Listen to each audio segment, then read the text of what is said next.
much GH. Many have come and many have gone,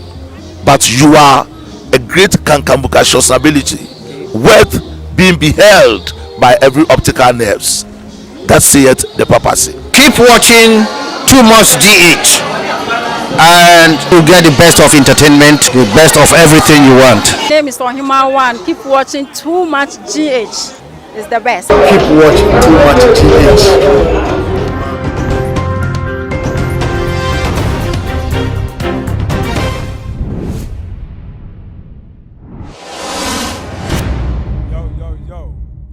Too Much GH nie Ghana for Ashefo Etie onipa bi a won subscribe e Too Much GH no subscribe wo na ehintasem ensem a ebuafa oman Ghana so e na ye de bremu one God nie, the only one God in GH eho na de bia mehwe abrechefo ene Ghana for mo mo wiasa fa na ina me recommend emamo Too Much GH. Shonko and come out separate so I did bread extra me I will Too Much GH so Breno aso na munim ebrekwa aso ya Ghana nyame ayabdom endrada yetimi kosa line etimi eto aba na aba no yetu wi na ewie sa dabi yesan ekenkan aba no ekeka bom ye call from polling station at the call collation centers na area ye de aba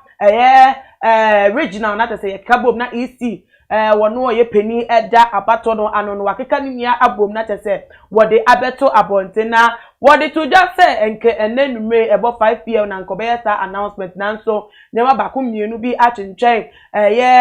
sa kwan no emu enti ama wachen asan kakaba ni niamu no ye keka kwa sa bre na finally ye be declare nipakra woba ebedi ye manyi so efi enedey and okay efi afi ye besim no akosi 2024 now to me say tensions were up atmosphere mu aye wild and aye spark obiara na so obiara pe etie de wodi nkunim ewo abato ende nunti ena Too Much GH mu nua ba na ama owusu amese ho edu atese ye ba be pe ne pobasibre ewo hase ye behwe wan ena sabre wo se fata se akonya no wo betna so wan na wo so sha wodi nkunim nti bomodia ka enkomo no bi by ye live chat no for comment eto na ebiem to bomodia na share video no ma wadofo no busiafo bibia on all the social media platform make I hu ni say edumeko eso ya say ma ebi edumede yi ebremo aye mama Juliet Ventures Kitchen West papa edema sesi akade wono ene odi ni wadwuma ono so ene oto de papa a ne bo ewo from nti fa number no na friend no ebiem so loan master wo mama abaye dwuma for loan a teso metimi e dia sorte wo mo project akese a wo mo aketia entimi enso ho na eno no wenya botetua ne kakra na ebiem nso no so affordability na wo sa so ejuma ewa ye abanmu ana wuji waketua the fee controller and account office nkwadia na watu edi o qualify nti bomodia na friend wo mama loan ni ebi na mekafo ni true fin so edi amawo won bodan so madan no eye kama and that day me wo eye NPP communicator bako ewo ha me patre Malam Fari bo me niema no akwaba nyemfa ko no chese so Malam. Yes mama. Bibi aboko. Bibi aboko e dey that's it. Malam kasa wo form aden. Na brew. Ma bre wo. Enene nansa nyina na menda. Se me catch you say na mpese mfa ba.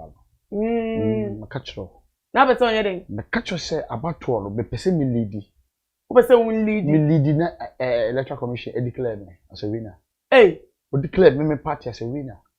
Sir. I want na me nya daje. Uni adaje kra. Ene ye de wade asese ye de efra wo yetimi nya wo. Wadaje ebi ni wo sei. Ye nya wo de na ye mfa nkomo no hye so prekope. Yo, yenkwe. Na sesi ai opposition party and one flag bearer JM. One mu gidi say bebi a o ma wo no bebi a o mu abato no o mu coalition ma ye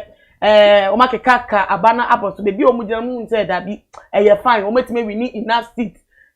flip across so many constituencies amate say mu seat bia na nka mu kremu no etime afima fa abeto ma fa na wo mu domani eto fam hwemu yi a bibia akoso wano e de amom mu so mu kra afa ba ku bi say mu comfortable lead me nka sa na maka but mu gidi say mu di kan e wo vote mu college tire mu say mu wini na nti mienu ni e wini a na le say an one pa na o wini wo hwemu a yo pa say aja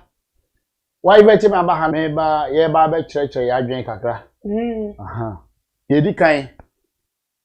meda MPP fo nyina ase na mada Ghana fo so ase so makoto aba ayi Nana Akufo-Addo the champion man osabe toa na adwuma papa oye ne so na eno sa no confirm say wono no wo meyi Nana ti atwi na me say me da Ghana fo ase se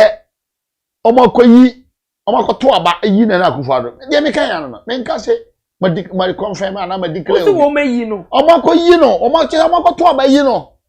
eno ano no de me kan no yo wo de to asoma me Ghana fo mo hwe no mo te ase pa yo madam mo ase ewie no na masada Nana Akufo-Addo ase se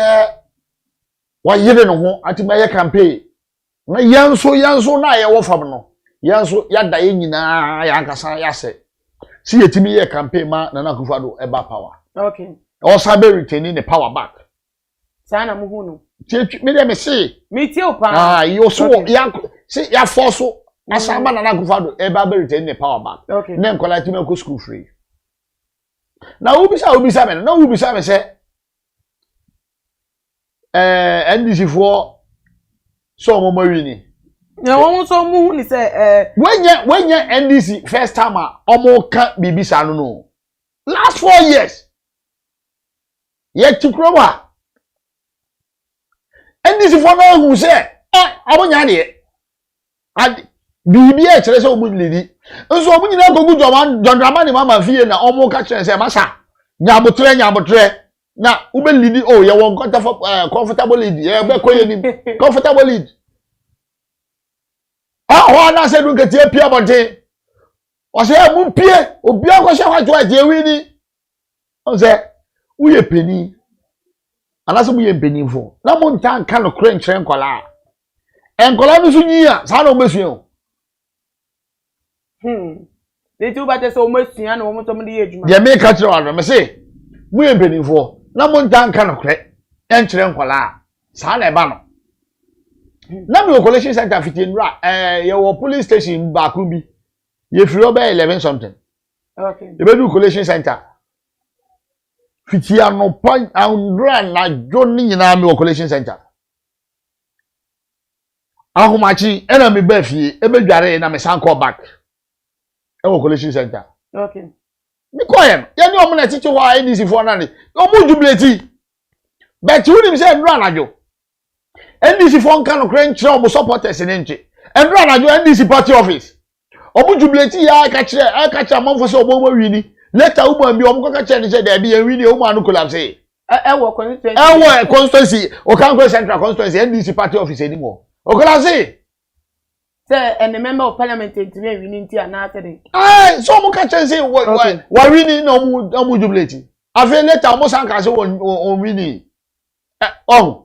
we nyina ka sasem we kire nkola no so benyi na omu twantro sa na omu de church sami jevi because me kai emre bi koku anyi de honom fifi kote no Rollins akola de okojira otiriji ya yanto ne eho abai Kofi Adams Kofi Adams omu nyina ne okujata black omo no na omo ko gina o sa entire cruise no omo no na omo dey sa comfortable didi ba yo ene sami jemfi enzo asua anra press conference mi wa ni so nya no kore enye no kore results na omo ka se omo dey wini enye ni ye hu enye ni na ehu but the meme trom ni say omo nka no kore nkyere omo chitafo se de be ya enkola no su ebenyi no no mu su sua de pa wo kan sa na si enfa yeni enkwhwe press conference ahodo ene day NDC for no aye ye share fi assassin no Mr. Hincry baye ena bia mu so no sami jefina mu wo mu communicator director of communication national director ono so be kasa kakra ansa na general secretary asiedu nketia so eba bonti wo mu ni ansem no wo mo kania wo hwemu a na wo mo pointing 1 or 2 irregularities bi akomu election mu after there mia bi ya kan abawie na mo sa mo kofo sa babiem te yenye recount wo after there mo wan say ma aba na nkoyi amamo na tese mo sa ba recount na akwete kululu bi na nka mo pese mo fa fem honum kaka no so be yi ano so asedu nketia constituency nyina no wachi omo station onu constituency nyina no wotimi chemu 275 constituency watimi omo polling on onu watimi chemu o campaign central ha me catch roll ya bo be 12:30 kobo 1 NDC for na sanka say parliamentary no yan san ankan foforo e ma penche ya ba ho me so na catch roll say hey NDC MPP we nyina ba ko and then you that so almost yan kan foforo because me ne otiwa e bi ade a me da me hu no wu gina wa hu but ansa na bia wadwen ebe ni ma adwen betima ye pe no agi me minya botre e kire o de enti a me da ho a me hu okay nya sa antiase ama enti se ndisi fo aka se yese yentiase en san kan recount bi on no se du ngecha no mbra ka go central ndisi fo no so ayebi Oma ye bi wa o collection center enti omu ni ope one from obochama ava okay ofro no bisa no okay enti na o purchase omu ni right bi aso me bisa recounting say omu bisa recounter o mesi mu ho kwan fu na America no ono omu ni right say o metimi aka chen say me bisa recounting because omu ye hu bi wa ha jubilation no so de me see enna na jo ye be ko so jubilate bucha for me who say mumu bi bisa say breben and ye be the declaration ni there iti esha sesi wo kano 5 p.m. nanso December kumienu bi nti wo chin atai kaka but any moment from now you expect say declaration of because abano womo akan ewie omo akeka bomu ewie na pink sheet do ya titi bebre bi kreke bi na ni niam no tumi no aka Madam Jane Mensa ensem wono pe no betime declare say we na wini anase we na enwini enu nti wono pe na sabre ye twa no nti na munya boche any moment from now what the two jana so send ye tidwe mu aye kasa wa ya no de ba ya na so ye ja e de amamu nti wo online ya bomodin a follow video no because ebetimi aba anytime from now na ye ko ensema aba app no emu no it is say polling stations be na tese mo head no ya titi ni ti e de free ballot papers now I sort say ube jo ballot paper na tese sha say free number 2 na aba se sa ensemo titi e no anamo we na mutu fa ho no kre enra me che sa no beri de bia na me ka say Ghana fo ho ma fo ntene jire hu se MPP enya NDC no ye atanfo okay na NDC ni MPP atanfo ni mo nje se wo be adwuma ama yisi na watena se ma NDC fo apeska ma no watete na agufo adotia wo ye chiwa ni ye de uma police a ye be make sure say be monitor ye de wa court because what from Ghana mara the wire no ubetime ma nipa bebrewu entokota kwa na wotisi ya kokun wa mama no saade nkitikiti we o ekwe enyema nkitikiti bi se ne ekoto enti saade na wo ye no ena ngai bia bibia nkonya botere enu ye tu ya unim di esi pet enam Ghana ohu nyame hira ye ya no etimi kasa pet ye honam en kire yen si ye nuan kokon Yenisa Debi men tell us my party maybe MPP ni na me ka say okay me tell even say MPP for kra na buy be mo sika say tete mama de ni free ho a discount di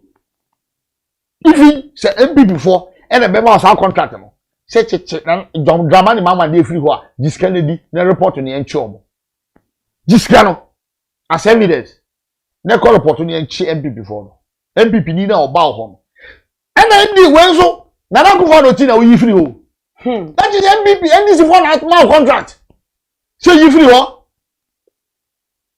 me see a contract in any man. I say look na simplest because wakati we ko yi John Dramani Mahama dia obe dey twa egufado dey na sade abata say a man contract dia who ni say mistake mpo na ba na when you ada paper ba ko say okofo mo so no 12 that's tie paper no ba ko say ene etwitwa na akufado ti na do so it's almost about 8 and alarm blow let's say who say booklet ni na watete every ho so ha 8 ni eche yehui let's say who say booklet bia no you make sure say obetete na nati wati waye deda na obetena say ma ndisi for be yusu for be watch na uni de oba be ube ko jail nye ndisi ni na obo pa no no ne ma ne yere eti ho ehome so mo ja usa na usu she jail njemi de ade boni pa de me say me ma party bi nsuma okay ye baba eno no so na ansa na no ma memfa we entudwa we provisional result estimation aba so far result based on 239 out of 275 constituencies no emu na for the NPP flag bearer Nana Akufo-Addo vote wetimi collate 5,746,106 net as a voter wetimi collate na tese ni awuka boma percentage no 52.1% na ebiemo nso no for former president JM Ononso voter wetimi afa ene 5,116,478 and also a man of 46.4% of a year percentage no not to say we are making kind ediamamuno a year 239 constituencies out of the 275 when ye valid say a year and on the original so declare winner that be we provisional result nani niamuno malam fawi ya notice trend be ewo afi way elections ni mu 2016 ye won say margin no na vast over 1 million votes and amutimi edicha NDC mamu etimi ba ben but wo share afi way mu a wo yi parliamentary seat kra wo metimi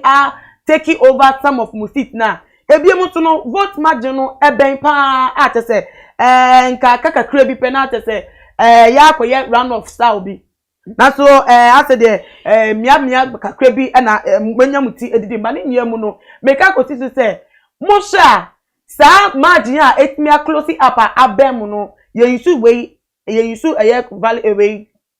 provisional results am wa ate ye yusu eno a sa margin etimi abem mo sha die mpa na echirem yen de ka kire Ghana for say yen wini keke wini ni pen am se ba ko boni eni be wini eno ase ya wini ni etibe bu ma no ama Ghana for asa nenti bibi eni echira mu sua film se maybe mu nwumedie mu bebi ba ko mienu eno ye nsam ofie mu fie nsam mu nka wa bonti maga ye nsam ofie sa yes they say the damoni aso so mu be wini de eda ye ni ma ase ye be wini si ye wini a ensema eda ho no ye be ka kan ni fi nenti mi amfa so ya tembisa me chese membisa we bo na say we say chances dabi we kan abani mi we si ma bonti me declare you akola obewu anya hu se wo wu deda akola obewu ye hu no ena de obenya nkwanso ye hu no okay aha bani nyemu no still na ma asem we kasi se Dramani ni mama lusu a o ka so obekọ court obekọ ana ani de se wusu ntimi nche o no so ye ne party asem so endo wodi ansani emeto aba no wa candidate for the past 2-3 months ago Dramani mama okai was he about the to on the court nenti o de court na nti ono na asem di na o se obi sabe na ye ni se win ni asa ye win ni amu yo ai ye ni dai is in declare ye ni can declare Madam Jane Mensah declare why are you so sure Ghana for declare enche na maame na boso na Akufo do wi ni margin is very close ma observe opa mane nya he ne he eno ase ye de ewi ni eno ase ye de ewi ni ah no bi o 52 point bibi enu your percentage ye ka percentage ah na wo 46 mane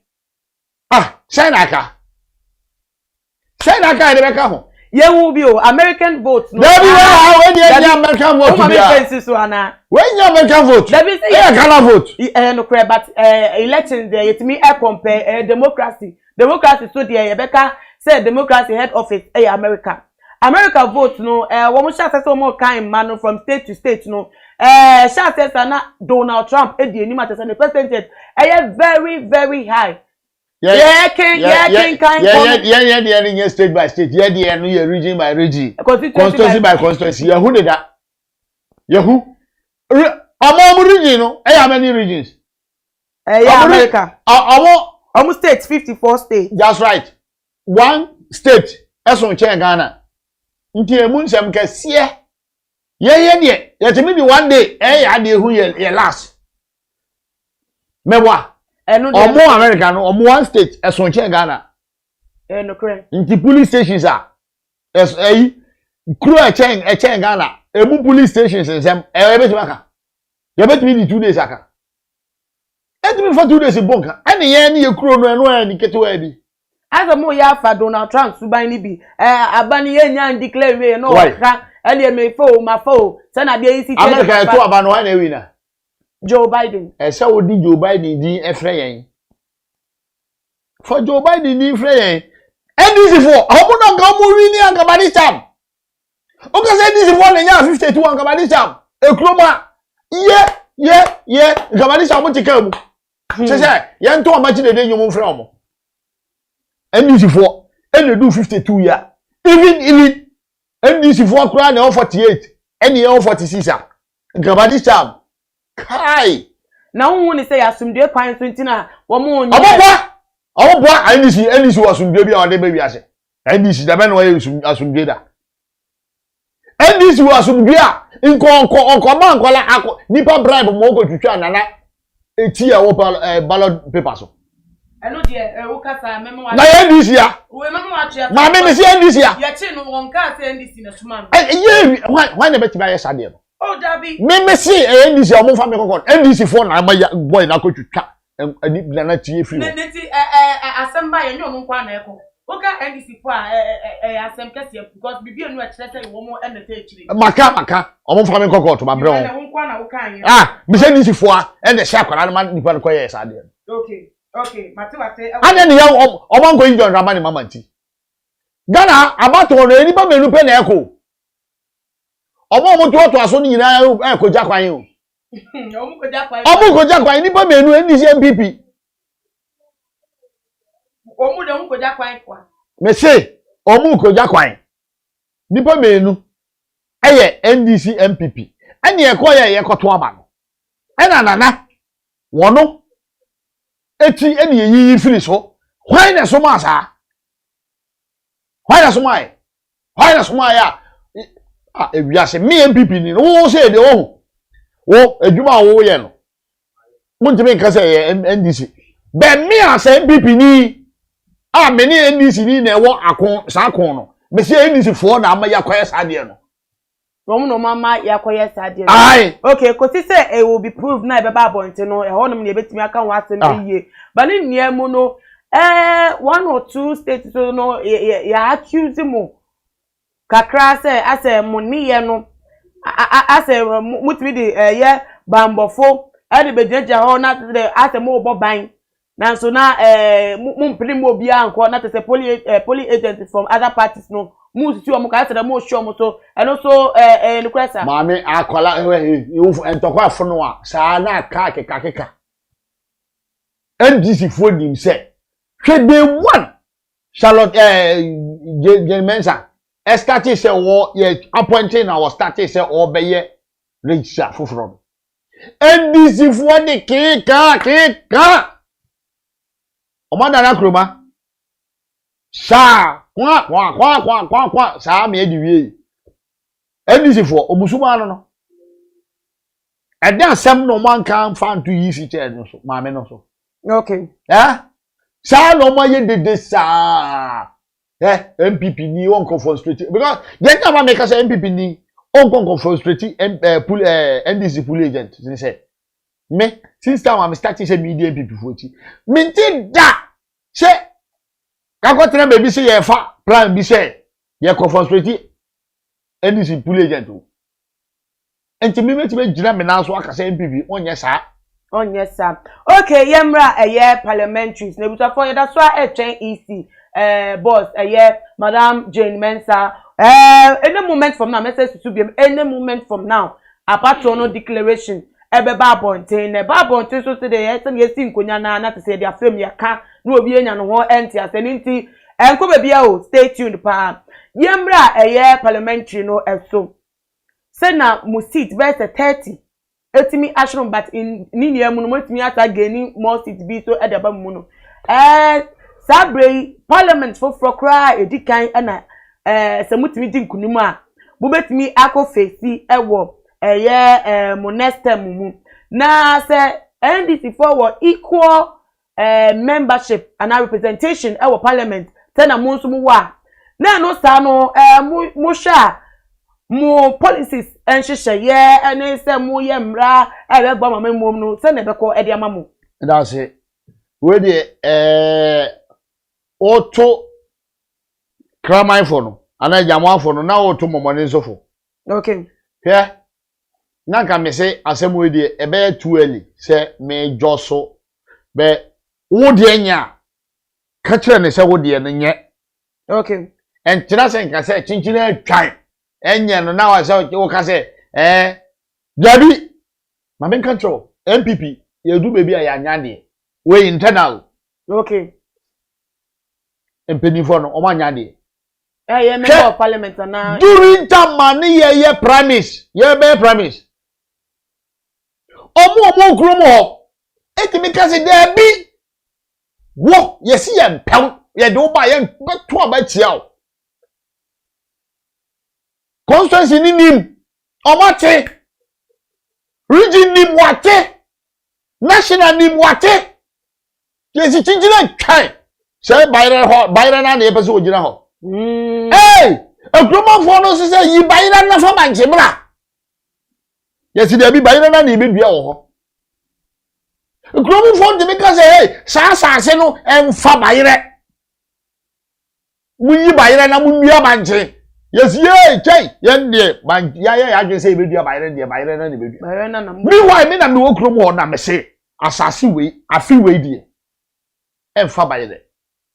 na no mete ahomaso okay ahomaso boni mudi wo party mo e de sadie we na ba hwe de obobi a de okọ independent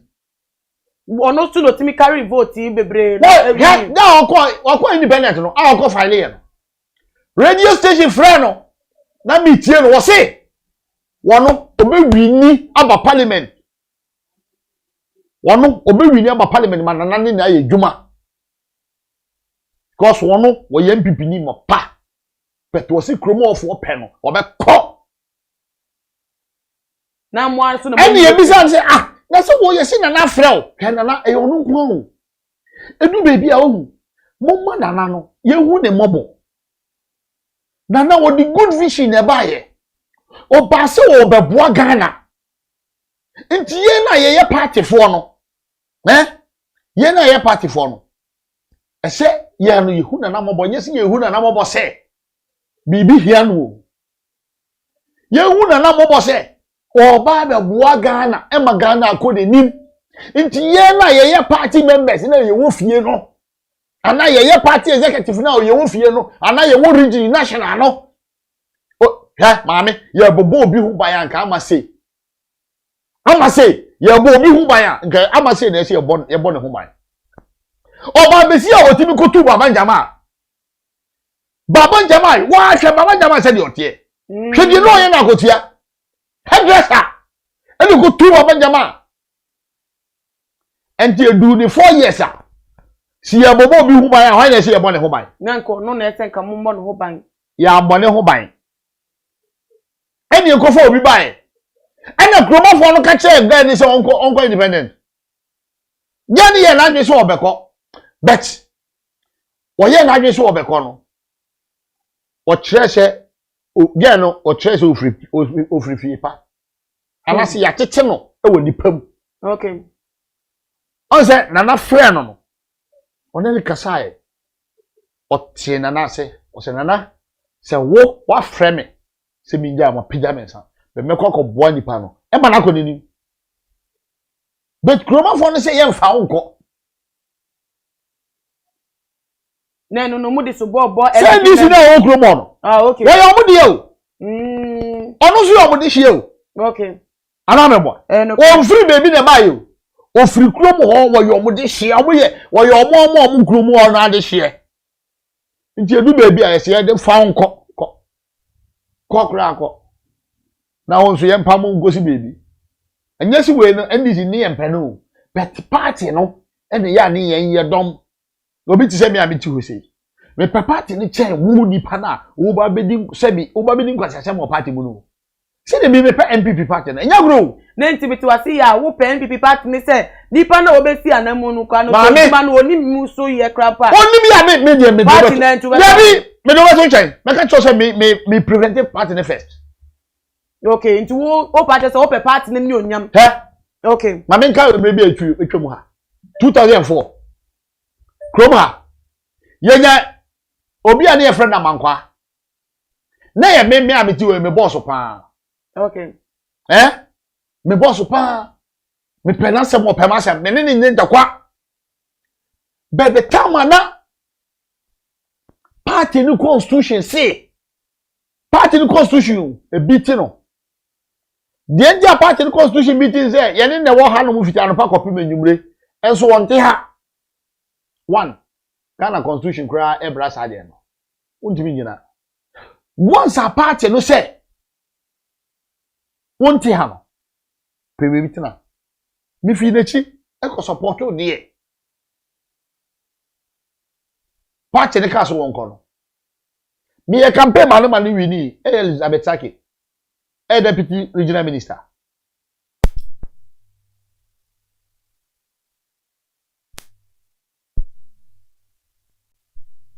Ase fi mo primaries no emu tama mo yi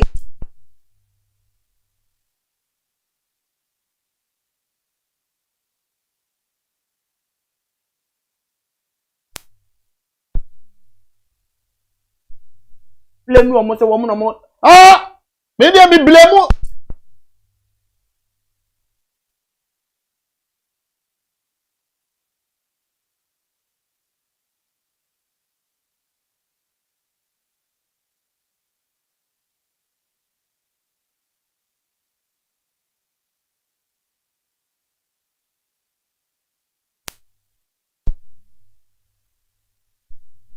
Gini na omo ka so omo penipa no.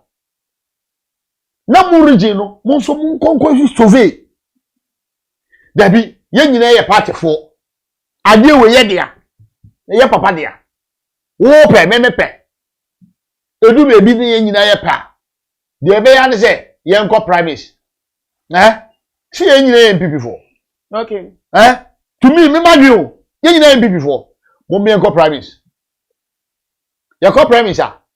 Ye nko to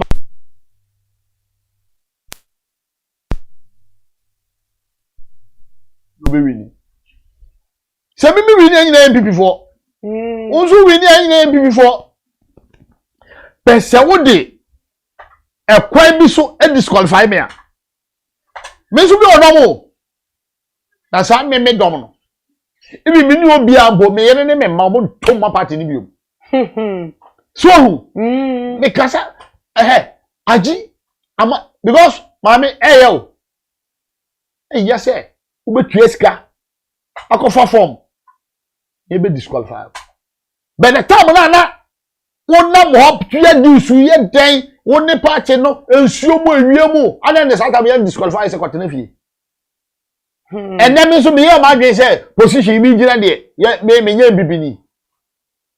Ye disqualify me nya nipa. Munja me mo down no. ma say ye ja na odi ebre bi ye kokko wan ko promise wa wini o wini ye enti o wini ye na say ye ke betrase ehun say ma mi wi ana say oh obai se wo na watimi ekotu baba Jamal dia said ye support we e ma ni call on oppose no wo so me yan support sa masa bra pacho wa wini emre bi ge wi ni timi force ekotu baba Jamal enti me yan bo no na sanko the next si nyankopon e ma ya hone ne nkwa enche wo so ta meba na wo so kọ ni akasa kire wo no atena se na du so oh bibia na ye the strategy e na wini nipa ye nkase ye de ahode sabo mpese nipa ne kwa mo mane kura nkota form no party mo na mo ye party benifo mo be free nipa no na mo ne na tera se masa so ye mpese obeko ni ye beka se ye be mafia we bia disqualify wo wo de make an anansi ye be bibi mpo disqualify wo de esro jamana nko. Okay, Malam Fawi, yeah, election we mu de ye who surprises pa who you flip beba or constituencies who don't know in China. Surprise kete ba kwa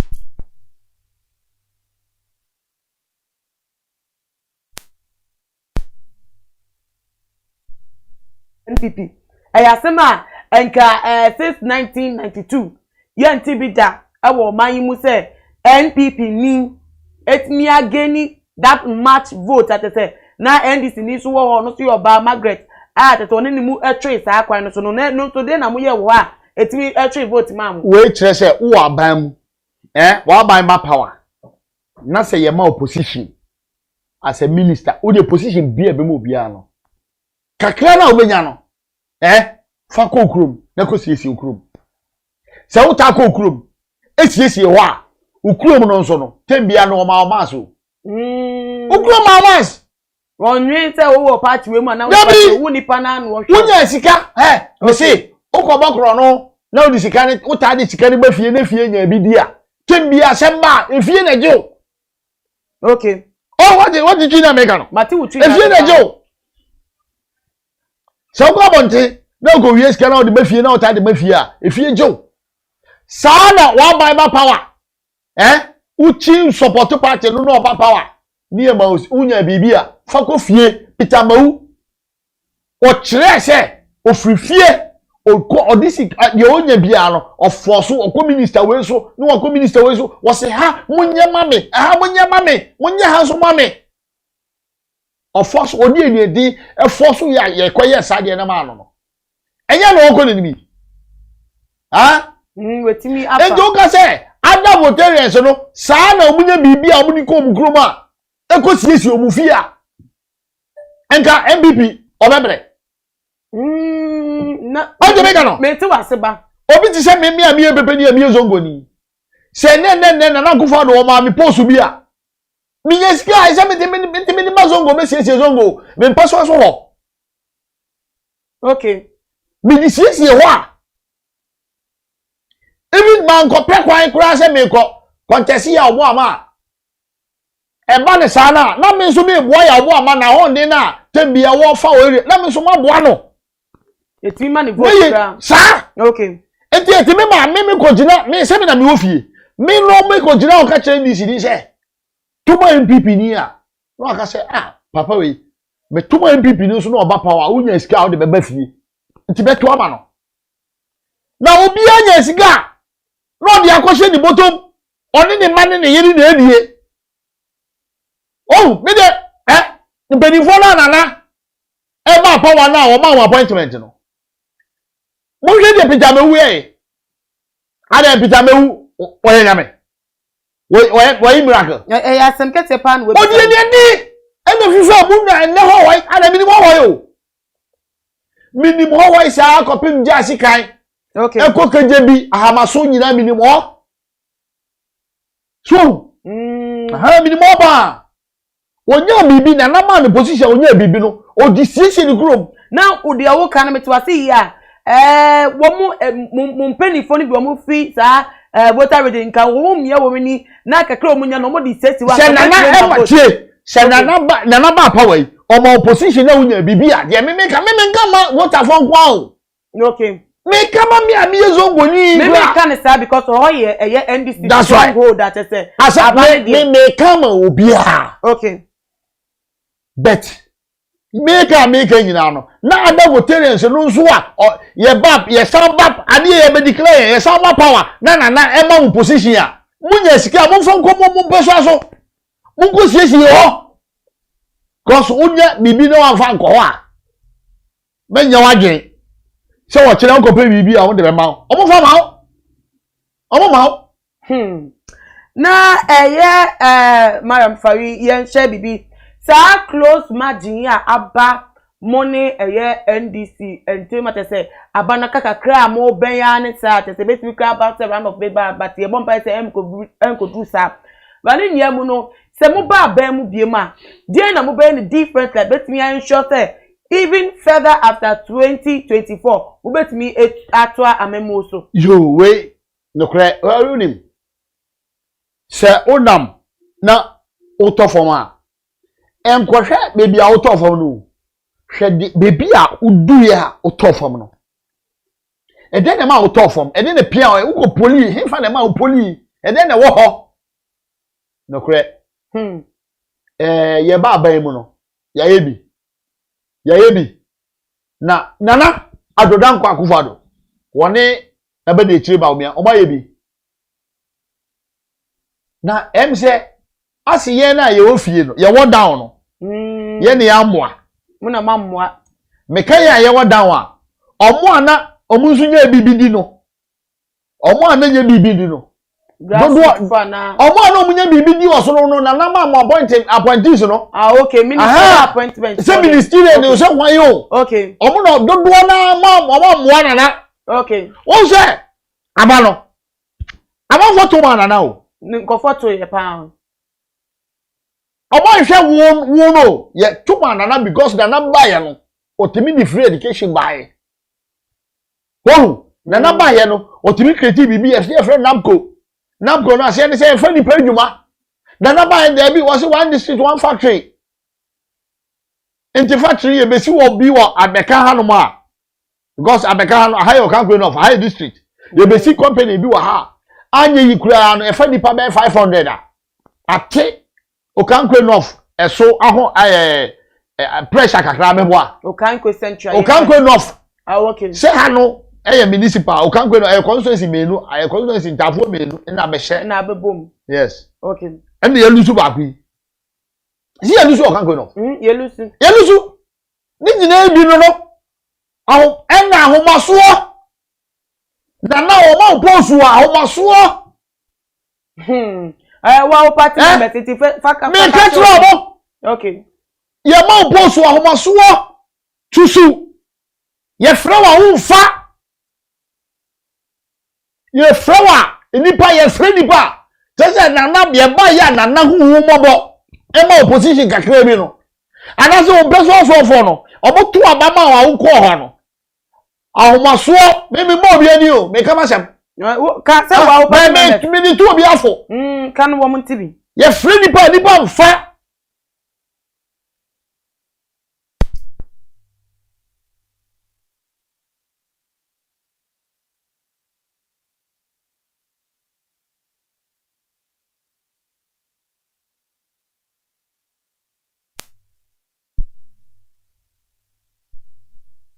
obafro enkofo ke ka se bo ama ye nipa bi a bebi obekoko to he bo ama ni nipa o he bebi obekoko to bi a no onim se da bi wei ofiri mi constituency na wo hu no no no akọ e de nsa akọ kan o se enye oni asimashi ma tia mo ho bo ama no wo twam no hu no ni ba no akọ wo chia no start bo be pe no so woni no road glass was say was ye ede na chewe ede na chewe odri nipa won that's right nti say nipa no wa ma obi bi bo no ye sa de we ya na e plus to you and also unya chese wo proud say me so me bi say woni me endro ya to aba no bi hia ni sini guy bi e wo fadama wo se Patrick Oba ma hia no hotel bi ewia no okoto biane ah what you ono onim se Patrick Ababa nim no so onim no na Patrick Ababa so ni nsem e ba ye no ebobo no aye ndra yimre no aba ne koso no so obo no say eh nyaw na o te fada ma o papa di say no say eh ti sa bo ama so ni mi egba o ka no so no na e ho nyina obi e he no so na ti say minister ti mehu me e ma ono na nje aba me ho de bi na ti say nipa we o nipa nti oba wa ni sini o oba ba to ba mo ma obatuma abo ama obatuma abo ama yo otumi ni phone try e be kire me se me hwe me nya witness otuma abo ama enye se bia o hie bibi obo ama ho but o de kire me na presidential so e otuma John Dramani mama cause o NDC okay so enam de abo ama ye o constituency no nti ada cruise na aka no na na de wori ni o na wo no wulu su na wo trafie te saje na gifie no onu kwa tem we die machine na onu wori ni na wo na wo be trafie tire mi na sese so ye be tire hwe na o mo appointment bi ni hwe na appointment ni nya ewiase e be fe keke ya ye be ko ne so na wei emra bi no wo ye se no ya waso ni o lusu ya na ma no ni ti mama ni abre ni abre okay ya true petition run for against no ade na oba so obesiesie Ghana o na obesiesie Ghana gidigidi na America nti wo hwe na unni America tu a ye na ye ofie ne hwe na unni America tu a ye ka nya ko ka che na we want to be communicate ya de ne kwa e be boka ye nya ti se bre bi atwam no da bi okay nkofo bi so kika se mudi mani eto minka wo pete but members of parliament no do Donald women eto na policy odi ba ye FSHS one district one dam ni de keka ho na wo ye nti na enu nti no mo jeje wo mo edwuma ese ko mo endi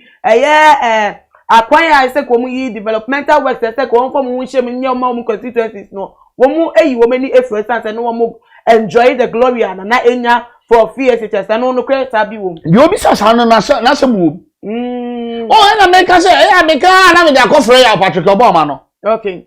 oba ka go central ha mama me kan go cho e kwa ya no wo yinya grow street light na obubo nya grow se dia no wo ni nipa asetena eye good ndi bi obi sasa no obisa se papa wei die happy kakrai esi edi kosua nyansa onu kre esi edi kosua nyansa ni wusi ya mistake pa malam fari mame kwan na me fa entia sronko koma ye viewers a wo mo abeka ye ho na de brain che de nimusa because of ye atmosphere no nti akone tempa ye ntimi ankenkan ye mo messages na some comments no ebi na mechiachia emu bi kakra Pretty love na mi ensure so beka ye ho Teflon Don Bedu Derek Franklina Aget Demia won so na mi ensure pa waka ye ho pa na de mu ni ya me hu wo online Teflon Don so epta ye chi de ndem aba odin de dada na mi ensure Sala Nje Banda Abdullahi wo so na mi ensure glossy wo de ye to so anu ya sorry wo ye very faithful the matuma GH Francisca Buahima ebiemonso no Mesa Achia Emmanuel Ayensu wonso oba hase bi atese wa rapping life a wodo wadwen kire aba the truth GH na mi enshiraw ebiemonso no mame emfa Michaela Queen woso wadwen kire no yaje atunu pa yeda sepa Emmanuel Ayensu na mi enshiraw mefa Michelle Denchi eso na tesemachia no sronko Lily Kumsin so nyami enshiraw Barbara Sang na ebiemonso no Franklina Machia dada nyankopo enshiraw comment no ebre ni nim sa ebre wo mu a kamakenka ni ama na nso ni die mu mehu sa wo de wo time okay na etipa no wotai wo kata na entoa so wo time na chi nyami enshiraw Richard Obri ewo habi na mi enchira ho so Reshala Abu na ebiemu so the truth GH na wushe eye trend na ekona kwafododo na kase the ekwe possibly runoff betimi aba abano bendodo runoff beba bibisa no wusha the ekona betimi aba musa obi kira dwen a eye ono so na dwen o me ameti we there is no way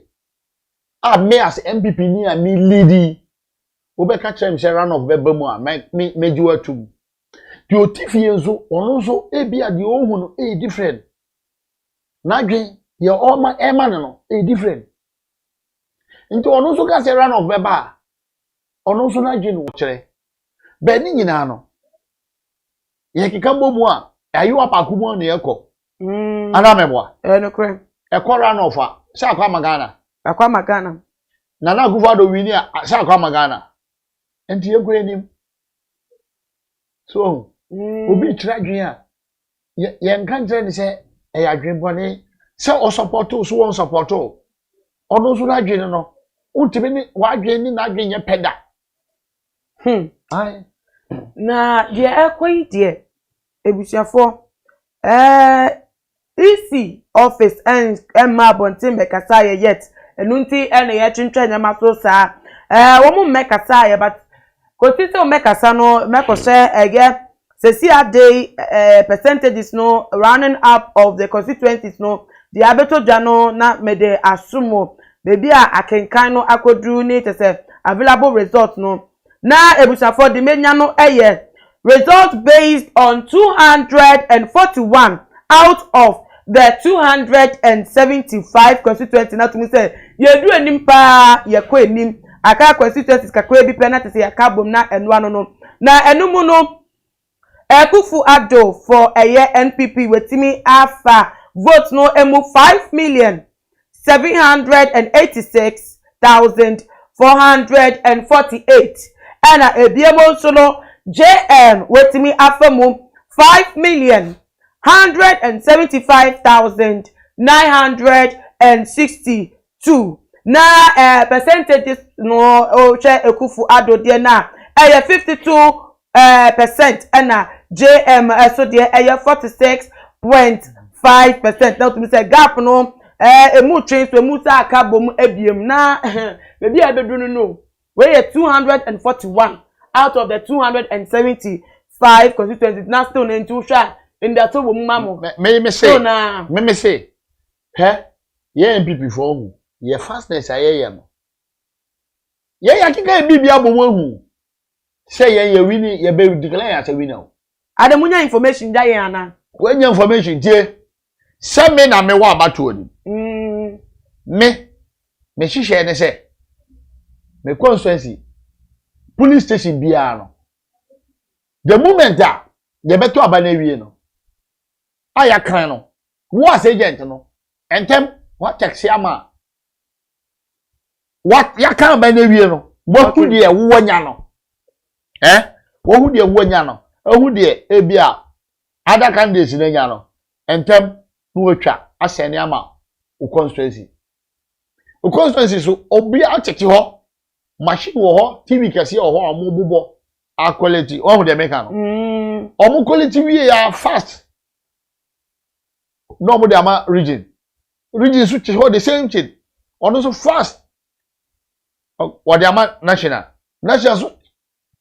sorry national so che ho the mistake bi ba de be si bia no omo kika bo mo hu ansana I say constituency Okanko Central. Okanko Central. Okay. Yen ya kenka ya de. Anajo na. Ehudi ye nya wo constituency a. Ansana enewie yai. Yisi declare. O declare so ene de nya nyina ye pe. We declare mo parliamentary yes, no. Okay. O declare ya Patrick Obama. Okay.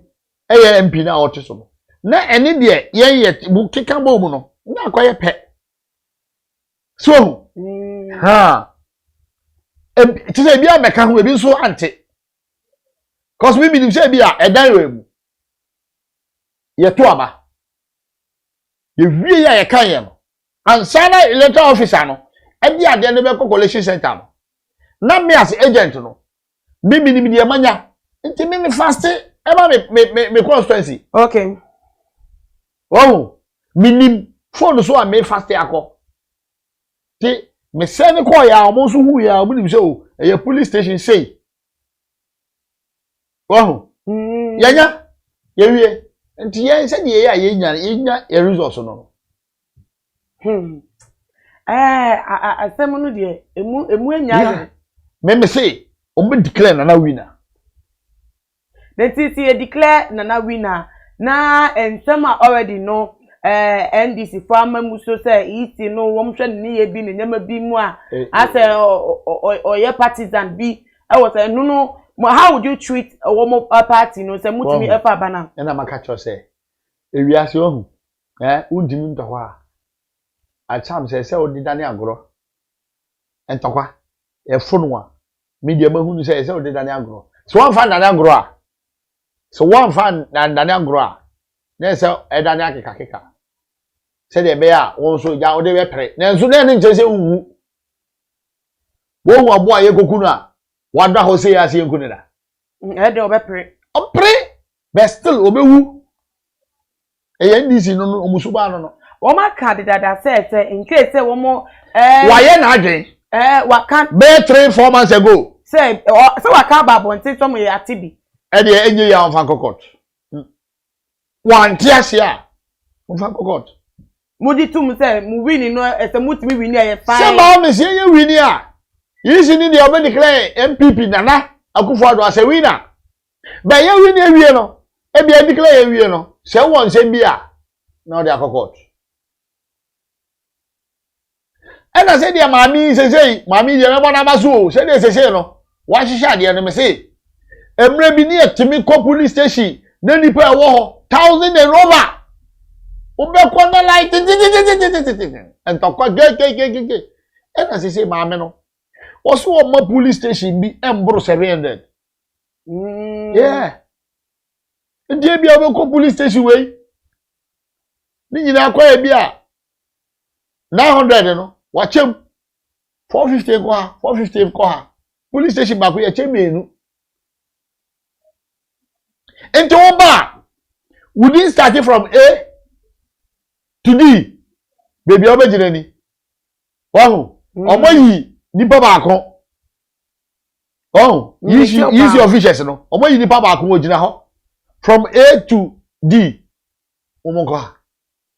from to D to Z monso monko ha okay nti na amala no e ko fast nti tama ye bobo be 2 something no ko police station bebre na why di amafo to be wie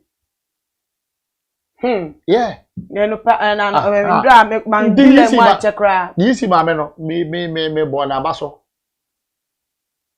baso ejuma o ye the excellent bet once NDC for aye o ma dwen se uye de ya o de be kokot ni don gama ni ma mo de be kokot na o mu pe di ba o ti se ba o nya da ati o ti se wana na o ti se ba o nya o be ti be nya ti se gomshin papa o be jira no mo bi so aye di bet o mu ni bi sa etu omo kokot kan kosi aga sa na wo kan se de e akosi aga o mu so o mu de akosi aga sa na sa no ebiabo ana ebiabo sa o ko ya nsi aga me so me kwa nsi aga mami efa yenwan mo bi comment wo mo e de abetudwa enu bi me fa efi Lily come shen there so I say did they allow him to finish it? We need quality but not quantity, okay? What mean say or kasa e de afa bibi ewom na me fa nana sewa there o say okay nana sewa so ka bibi foforo kwa mami emfa okay omo edu omo nkomo too much GH comment there bit me ba opa na akwaya personal talks na te say omo bom ho nkomo e wo ho na me fa edi efi eye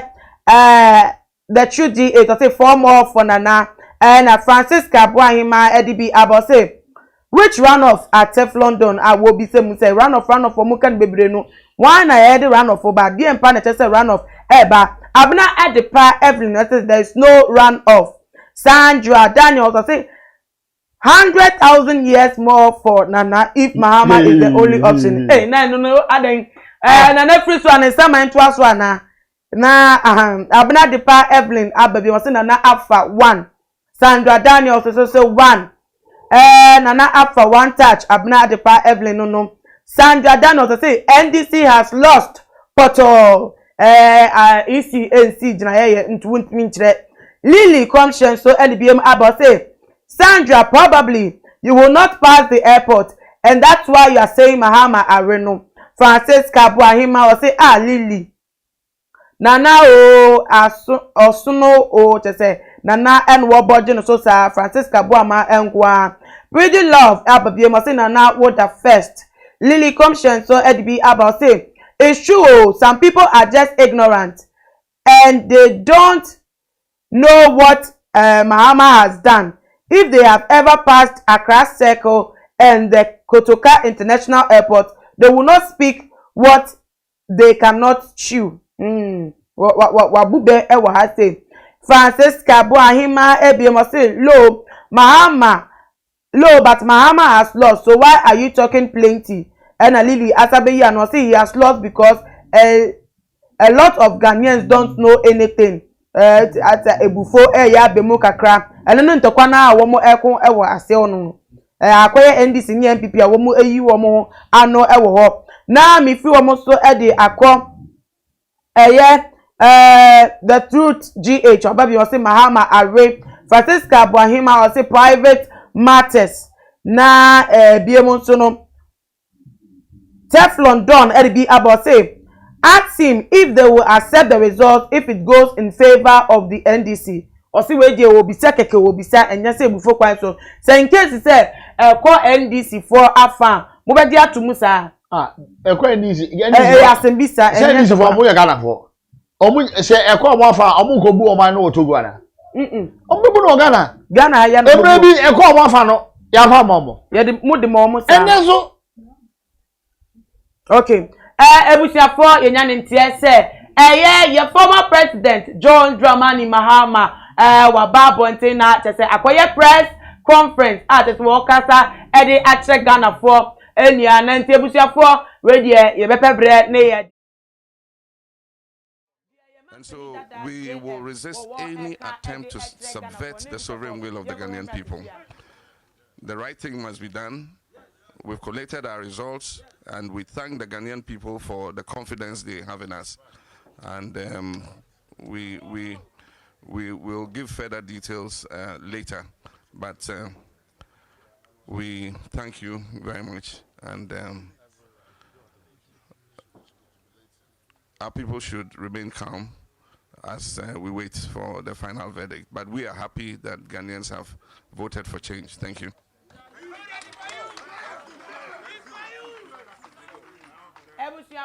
Na your former president John Dramani Mahama yekotie no de eba ye na utimi se abrantie okasa ahombiasem woni Ghana fo akasa sei ye no se ebre ye beto abe akwa ebiye bia no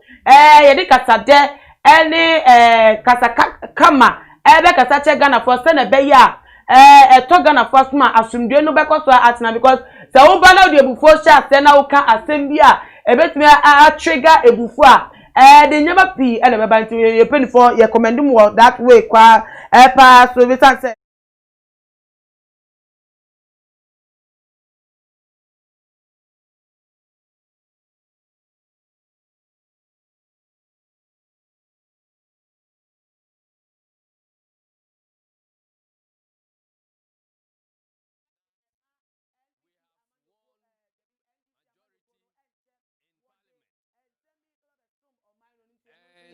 because of that positions us to select the speaker,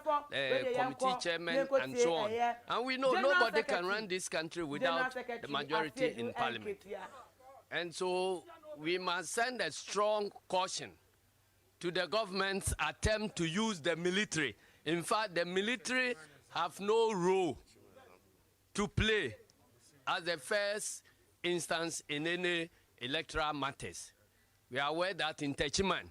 the military have been deployed to a collation center. Shooting has happened, and 2 people have been confirmed dead now, and 7 others are in hospital. This is an attempt to change the results. Indeed,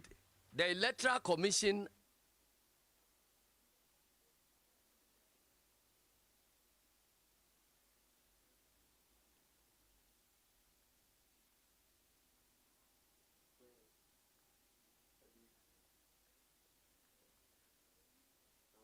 at Techiman has never pronounced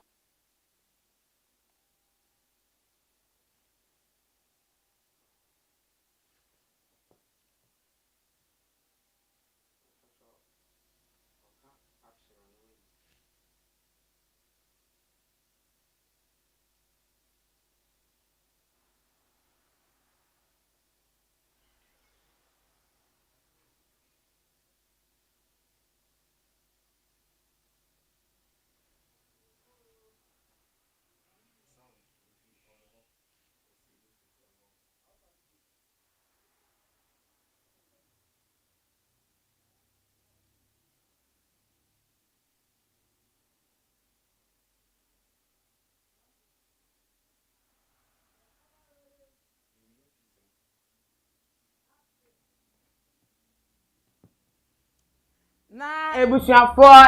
general secretary Edmark NDC amanyokoro no wono so ensemfo bi abeto abonten no na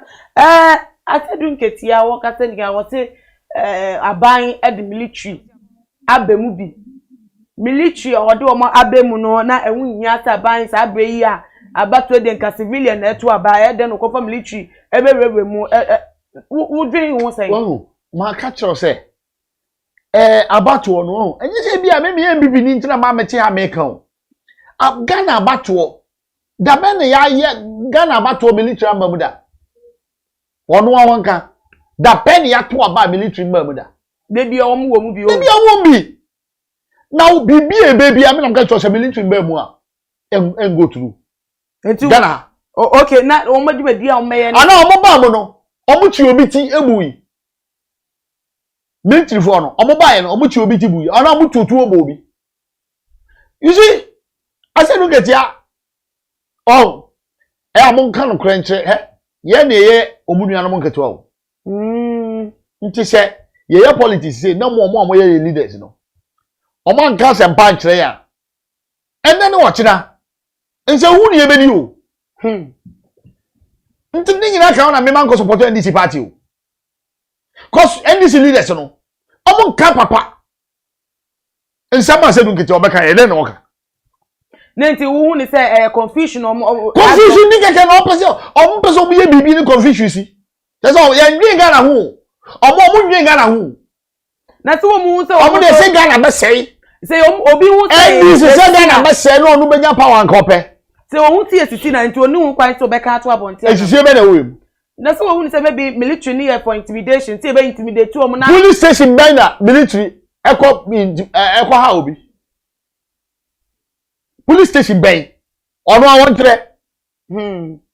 enra omo ayechi omo kaso omo tutuo ebubu amanfo akaso yi report no by na omo nyi NDC candidate na akoyo enye omo nyina nenam na enye omo nenam enye omo na akoyo nenam eno omo tutuo na se Ghana ye nyina ye che woni ye pe abato na wudi tuo hye obotu ho ogoku mwan ana ni bari anoma gogoku no hu ne mobo ada fa dey no tu aba okoto so se bi di tu ahye me o kwai dey na unu say NDC for no wo mu agide sonko because ene krampo ahụmache krampo abatu ono ya kenkan kwa no edifo wo modifo ni pipa pontin mumma mani na wo abane de ma ha mafa mumma mani na wo mumma mpaye mummie mani unu say no ti e kan wo mo ye nyama bi sem edifo ntrofon omudidi NDC fo echi no saa na omo ye NDC fo sika aka kakra na omo ye saa na omo gidi na be ka so say edifo ntrofon no saa na omo ye ena NDC fo sika na omo gidi na me abiji wo me transema edifo bi aba be kan bibia kire me ntina unyi ediye ma me si mi ngini po bibi se ni o me ya so mu reverend se wo ye malam se wo ye hwan me ntina nyankopon mo mi nipa no odi nyansa ne adwen to mo adwen mu okay odi to me ho o se mi so mi nwi ala se ya ta me trase ma mi nyanku nipa be dada me ai se o ti wona wo hwe TV su aba se na unyanku nipa da se ni wo tewa wo se me ema unye sika bebre na wo bu sefo nipa no do awo na mo yo hiafo no wo utimi ya ma munye sika utimi ya ma munye sika na me ma fa sika se me $100,000 me de ba ebia me nya be $1 million na makota $100,000 na me de abra because wo na oni sika ebi no te me ntra ho ma mi nipa da se ni se me emba be ka bibi entre me sei ma ni ye na ye former president JM so Ghana for a choma dwen okay by the end of the day you see chairperson on be declare me boa asa de esi ejina so ano JM so kata no ono so de to that aba no de wafa from all indication we are chete enkunim de wona fa ono so da dwen no nti da se ma me ni be declare se me ne wo nyina na ejima me ni di NDC MPP nyina ejima me ni di o say wono no yeyi na assess position say de obeka bia aboa nti wono John Hamani mama wa meka sa o ne supporters ni bubefu no nti NDC for mo kan bibi e bema omo supporters na nya mora mora keke nti no mo all right na Madam Fawi say na ye de em say nye na sesi abi na EC boss Madam Jane Mensah wodi ensem no betu edwaninti be ma yomusu kakra na ye ma yomusu for a short while in case any movement from now wodi betu dwa enkwa dia ye de be somo ewo tuma GH video so ninti se wo ye call off crowd pass say dey be say ababem ninti no wa chene so se won subscribe ya no abomoden a subscribe no wamia notification bell no say na bre bia ye beba no na won so wetimi enya notification no wa hwe bi na ebiem so no follow ye our ye Instagram and ye Twitter handles are too much GH _ Facebook also too much GH meeting Edna na ama obuso nyame ya doma e be di ehia bi makram